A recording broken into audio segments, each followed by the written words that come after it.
Welcome to Her Story Revisited, where we explore more than you ever wanted to know about things you've never heard of.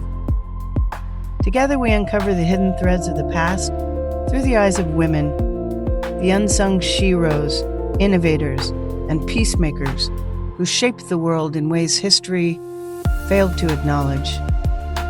Woven through these stories is a golden thread, the evolution of humanity and human consciousness. From pilgrims to pioneers, from forgotten voices to transformative moments, we explore history through the lens of the divine feminine. Because history isn't just his story, it's her story too.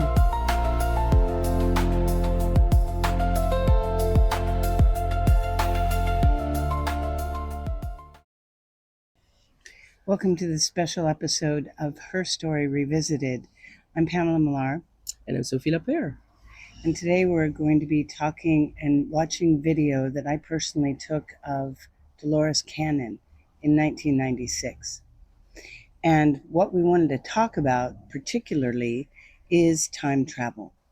And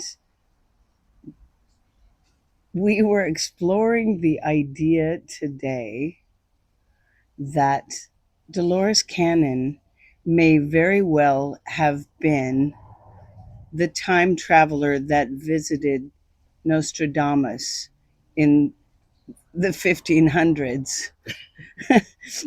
And that all of the stuff that he meticulously wrote backwards in code, encrypted, Yes. so that he wouldn't be killed by the Catholic Church, it all may have been her.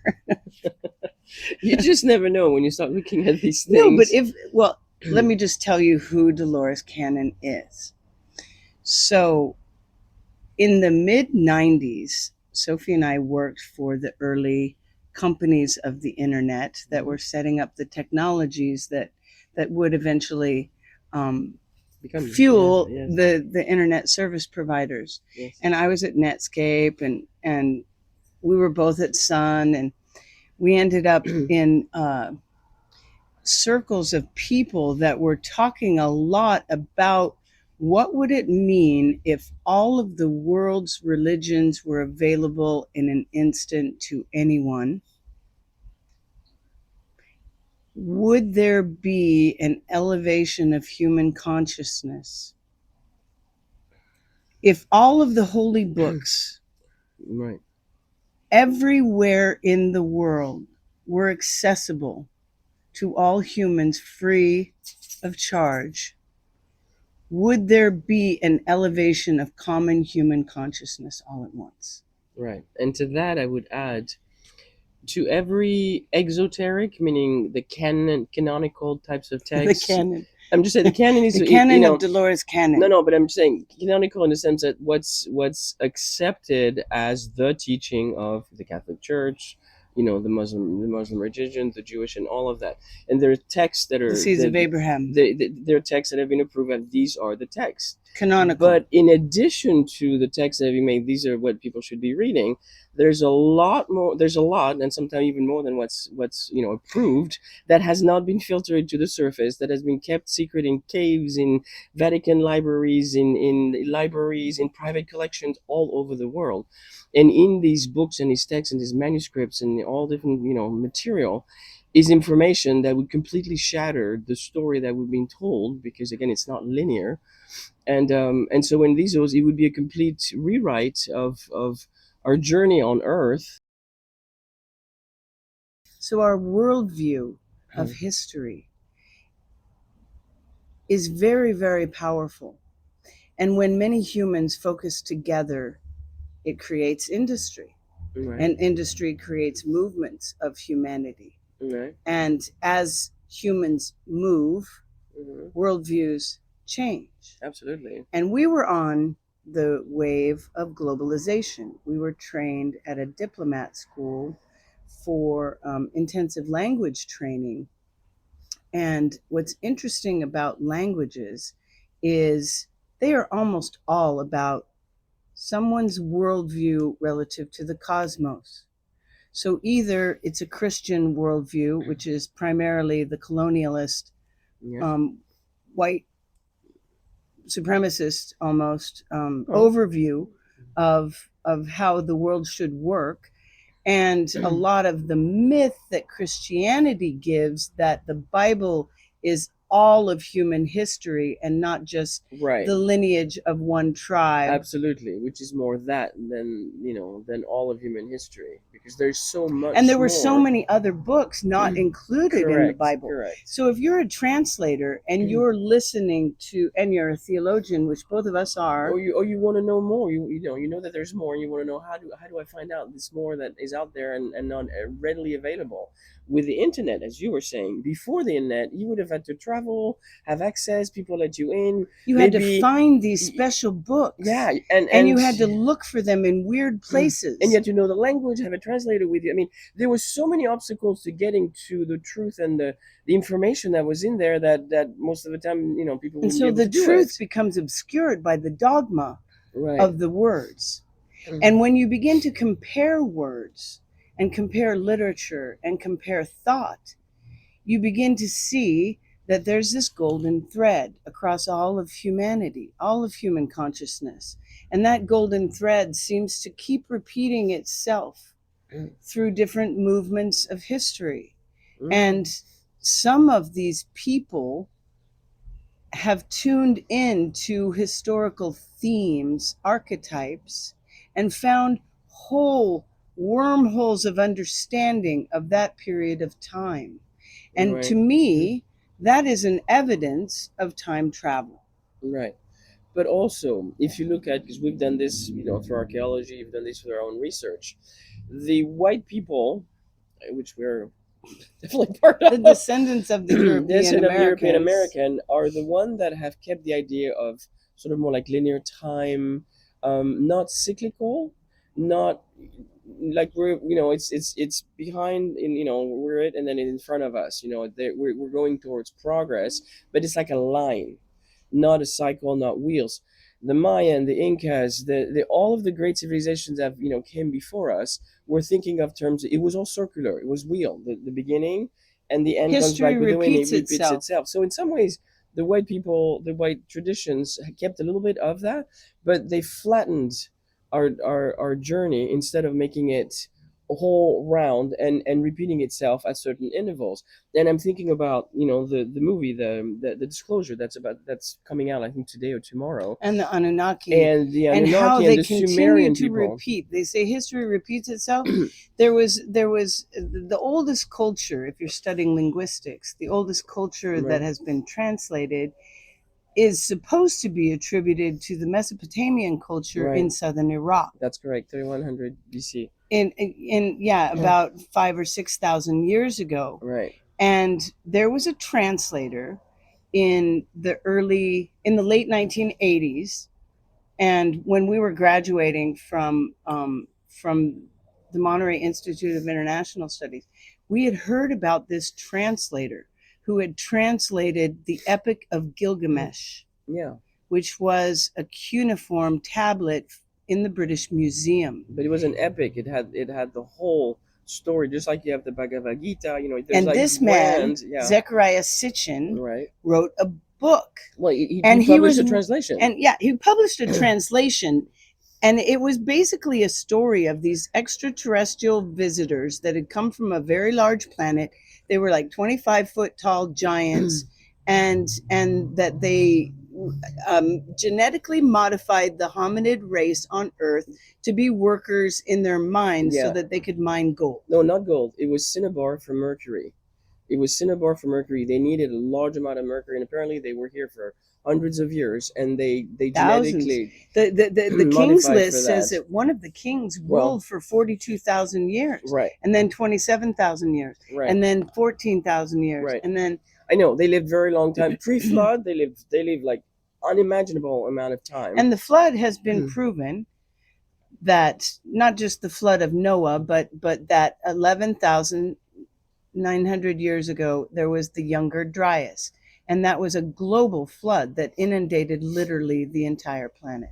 But what the Sumerians were saying, because we're going back to time being, is it linear or is it cyclical? Yes. The Sumerian, everything in the tablets and the codes that were found and eventually translated, and sort of understood, is that they told, we came here, we will come back at a certain time when there will be another flood, one flood, and then a certain amount of time, and there will be another flood. So it wasn't like Noah's flood was the one and only in the entire history of mankind on planet Earth. It's cyclical. They have measured And it the very well time. could have been Atlantis. Well, falling. and they also know, one of them was to wipe out the population because maybe they were done with it or they didn't know, but they want to continue the experiment. But apparently, all of these things If there like were very well survivors from timed. Atlantis, though, there's a good argument for them arriving in Egypt. Because what's crazy in Egypt and that whole region of the Fertile Crescent is that it seems that there was nothing leading up to something as magnificent as Göbekli Right. Tepe, But there were manifestations that or came out of something as nowhere. magnificent as the Giza Pyramid or the Sphinx. Right. But you go from a time where like they didn't have the wheel to they have pyramid, they know astronomy. It goes from like nothing, stone, to very advanced civilization, and it would take thousands of years under normal evolutionary circumstances to get from point A to point B. And so they know that there had to be intervention, and in some of that, in that way, it accelerated. Stay tuned to our next development. episode about the Anunnaki, because we have some really powerful information we want to share. Yes. That's just come across our consciousness. Yes. But today we want to talk about time travel and Dolores Cannon. Mm-hmm. I met Dolores in 1996, and that was right when I was at Netscape. Yeah. Netscape Navigator, and I wasn't working on the Navigator side. I was working in the server software that had to do with the directory server, the mail server, the proxy server, the enterprise server. Mm-hmm. These were all of the supercomputer software that had been developed at Netscape that Sun Microsystems bought. Okay. And when they bought them, they bought me. Okay. And no, it's a package deal. No, because it was a globalization thing, that it was an internationalization effort. Before you got to all of the human languages being able to be encoded onto the internet, you had to create a code set for all of the glyphs of every human language. Right. And there were 52,000 characters in the Chinese language. So that took more than a decade. And we'll go into a whole lot of the history of how that happened and our intersection with that. Right. But what's interesting about the mid-90s, when the internet began, 1996 particularly, between 95 and 96, I met Dolores Cannon at a conference she was giving in Sedona, Arizona, with my friend Trisha McCannon, who is a psychic and medium and writer and speaker. What I found so fascinating about Dolores was, here was this woman that was from somewhere in the South, just kind 60s. Of a Midwest woman in her middle age. Your grandmother. Yeah, like my grandma. Yeah. And what was interesting about her is how matter of fact, very simple, logical her argument was, because her body of work. Let me just explain who Dolores was. She, in the 60s, 70s, and 80s, had been working as a hypnotherapist. Yes. With a meditation technique that she had developed, called the Quantum Healing Hypnosis Technique. And what's crazy about that is that quantum mechanics and quantum computing hadn't even really been conceived of yet. This is the beginning of the internet. Right. And yet, through her technique, she was finding people that were going back in time and being regressed to previous lifetimes. Right. Sometimes even on other planets. Correct. Sometimes seeing the synthesis of the entire human consciousness. Right. And she began to record them. That's right. And what is so interesting about Dolores is we met a lot of thinkers, a lot of psychics, a lot of mediums, and people that were going into other realms of consciousness the way we were in meditation, in different areas, and shamans and whatever. But Dolores was not a medium or a psychic. No, I would bet that when she went into the field, she was helping people to get, and maybe find the subconscious, finding areas where trauma, and where disease usually come from, because there's like unprocessed type of things. And she probably went into that for that. And then once they went in there and they were starting to share with her what she was seeing, she was like, I found the, Alibaba's cavern of like Akashic record of kind of And stuff. as a prophet, I think it is her karma writing the Akashic record through these people. But she has over 40,000 examples. Well, I mean, yeah, So sessions, in a just like lot of ways, it's yeah. like Edgar Casey. Well, It's like a body of work. It's data. It's very different than Edgar Casey, because Edgar Casey went into a trance. I mean, he would go to sleep type of thing and had no recollection by the time he came out of his session. Dolores, because she's not being channeled, it's the person that's asking to go deep that she ask question, and they will out loud say what they're seeing, what they're experiencing. And then many times the person becomes a channel because more information is available and ready to be shared. And so Dolores was having this interview with these, groups of souls, of beings, Groups of souls. of She beings was soul from traveling, really. I mean, before she was in wherever she was doing her work, but it's like they came through her patient to provide more information, and they were always very cautious that they could not give too much information because we were not evolved, or we hadn't really thought of it, and it could create more disturbance than help. Because if you introduce something that's so radically different than the reality you live in, it could like throw you off. So not just throw you off, but throw off a lot of people that are listening to it, because they blow up their worldview, and they have to start thinking differently. But it was really wonderful to see how much care and consideration went into the sharing, and the person that she was regressing was allowed to say certain things and not to see other things based on Dolores. And sometimes Dolores did session with group of people in the room that obviously the patient had authorized, so that there would be a larger group that could ask questions to the entities that were on the other side. And as a researcher, because we have spent our lifetime, we both speak 4 languages. If you study comparative literature between different languages, or you study comparative religious doctrine, you begin to see that there's this common thread that continues to repeat itself. That the golden rule is not, do unto others as you would have done unto you.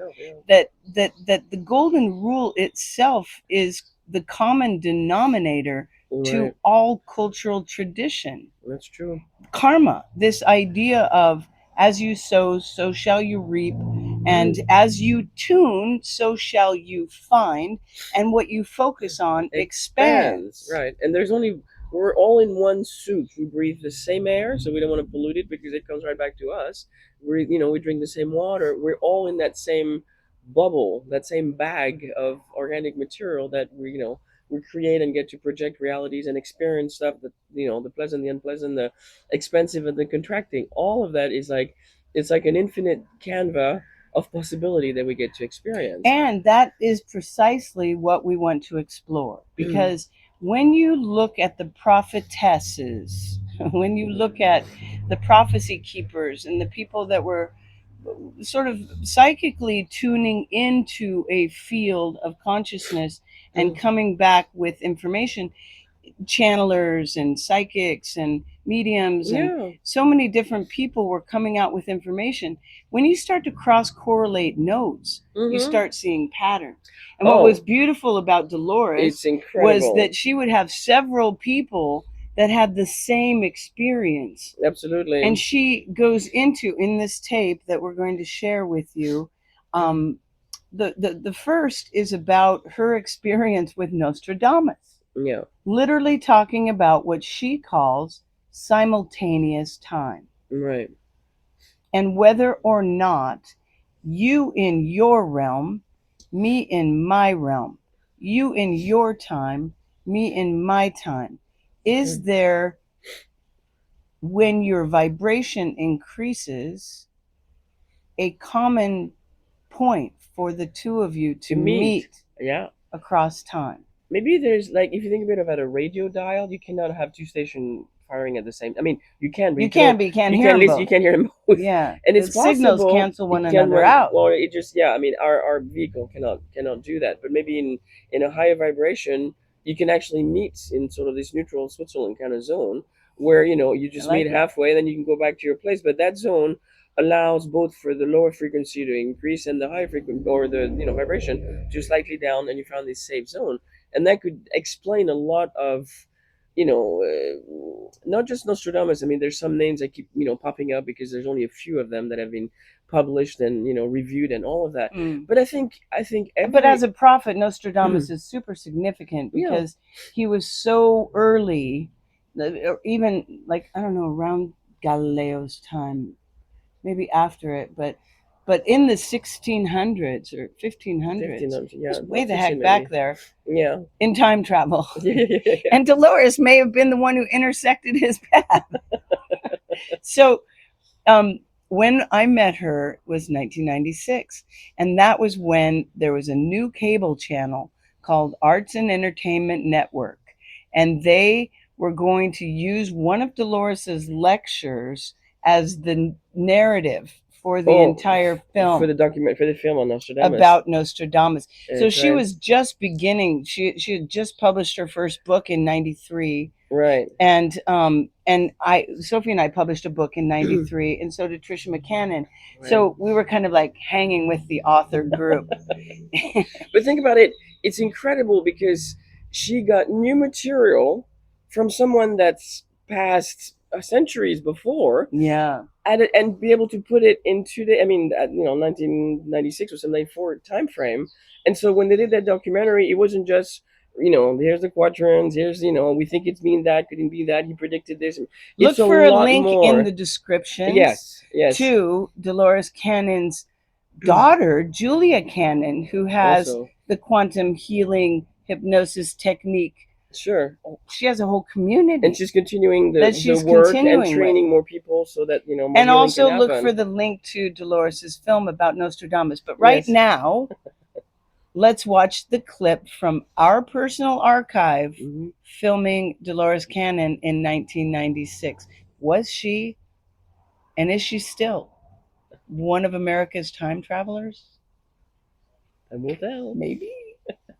I'd be interested in finding out how they can travel through dimensions. I don't have a clue myself, but I'd like to see if I can build one or something.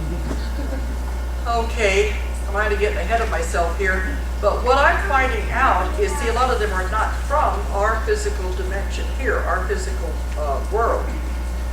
In my work with life after death and all these different things I've been on, maybe that makes it a little easier for me to understand. It's as though well, even with Nostradamus, we were working with simultaneous time, because when I was speaking to him, he was most emphatic that you were not speaking to the dead. I was traveling to him while he was alive in his house writing his prophecies. And he said, I know you're not dead either.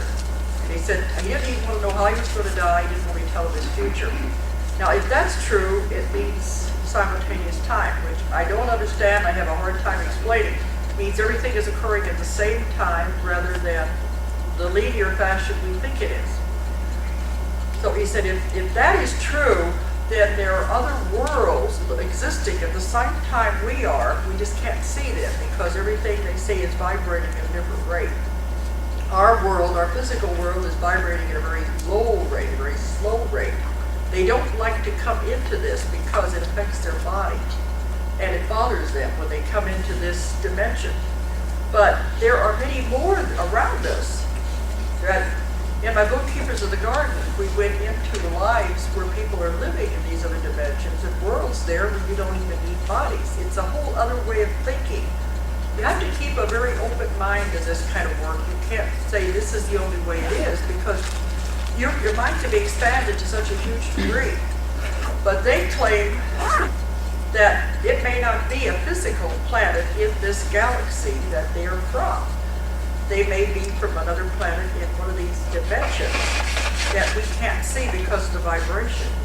So they are able to speed up the vibration of the craft to where they just disappear and go instantaneously into the other dimension. It's like radio waves, television waves, they're not there till you turn the knob. Does that make any more sense? It's very difficult. It's hard for me to understand it myself. They said until we get over our concept of time, we'll never be able to do what they do. Because that holds us back. Okay, what's wrong with their concept of time? The what? What's wrong with their concept of time? He said it's a man-made invention. It doesn't exist. That time does not exist. It's something we have come up with for our own benefit. And I can't think of any other way of thinking of it. We do have to think in days and months and years, but they said time does not exist. And everything is occurring different points. I had one woman who went on a spacecraft and looked down, and they were showing her time laid out from ancient Egyptians till over here to our time and on to the future is all there. And even on board the craft, there were people who had come from Egypt and Greece, as though they were being picked up from different places. It's very difficult for our minds to accept something this vast. That, you know, I said it gives me headaches when I try to understand it. All I can do is put down in my books what I've learned and then hope somebody out there can understand it. In my book I wrote about life after death. It's called Conversation with the Spirit. And there we go into that. You are not a body. You have a body. You change bodies as much as you change clothes. In different lifetimes take on a different body. But the eternal part of you is that spirit. That's what goes from place to place, from body to body, from other dimensions to other planets. That part of you will never die. It's always been around and will continue to be around. But as long as we're thinking like this is all there is right here, we can't think of these expanded thoughts. That's our problem. There's so much more that in our minds can comprehend. Wow, Dolores. So, if she was walking across time, because her vibration, I still can't figure out how this happened. Was it during a regression? No. Well, yeah, it came through during a regression, but it's not so much that. Because she's in a position as a writer, you know, she's an author and she speaks, she has the ability to distribute knowledge and information in a much rapid way than an average person that could talk to their family, their neighbor, etc. So people that are speaker authors have a wider, loudspeaker kind of thing. And during the sessions, I think the beings were on the other side while they were working with the patient that she had, realized that because she respected them, she also understood that they could share some of the information, not all of them, that she was in a position that she could, she could put some seeds out there in today's consciousness about that information that maybe we're getting closer to be able to absorb and be able to, that could increase our our view of our place in the world and what is time and are we evolving? Are we just mortal being? Are we immortal being? I mean, all of that. The different If you'd like layers. to blow your mind, read The Convoluted Universe, her series of books, or Yes. Keepers of the Garden, or any of her books, really. Yes. Because the thing that was such a sensation for all of us in the kind of New Age community in the Bay Area in the At the time, 90s, there was a whole bunch of thinkers that were doing very advanced work about the noosphere, about the common consciousness of humanity. The quantum field. The quantum field. Yeah, that's right. And if you start comparing the notes between these people, maybe time traveling actually was happening. And maybe it still is. Yeah, I mean, because I almost feel like Dolores is on the other side of the veil pushing stuff out to me, because I'm finding information that we recorded forever ago that I completely forgot about. But ask and you shall receive. Even in some of the canonical kind of teachings, we're constantly have access to that field, not just of information, but that has more than what we're able to see or where we're told this is the reality. This is on. Let's all just stay on Let's Earth. just stay on here, and everything. Like Dorothy. Wow.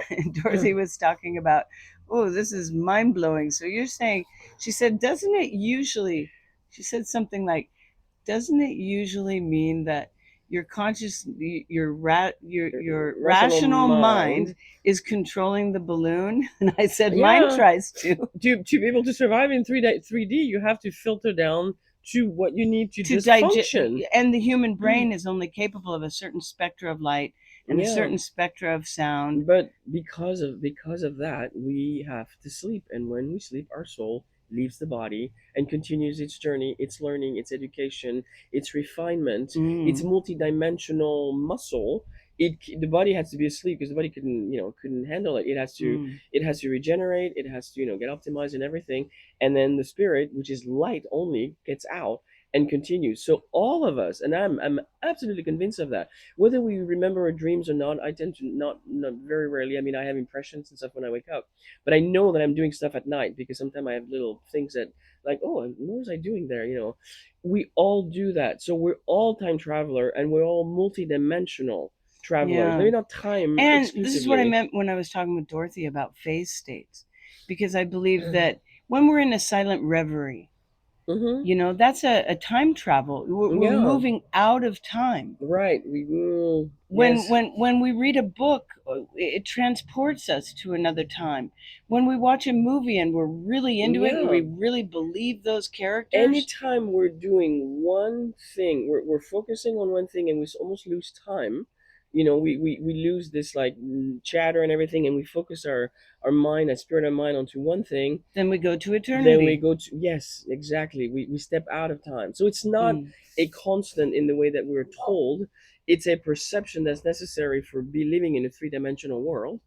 But it's not, we're by no means, that came afterward. We aren't stuck in 3 dimensions. No. We can go up and down all the time. Anyway. Yay. Stay tuned.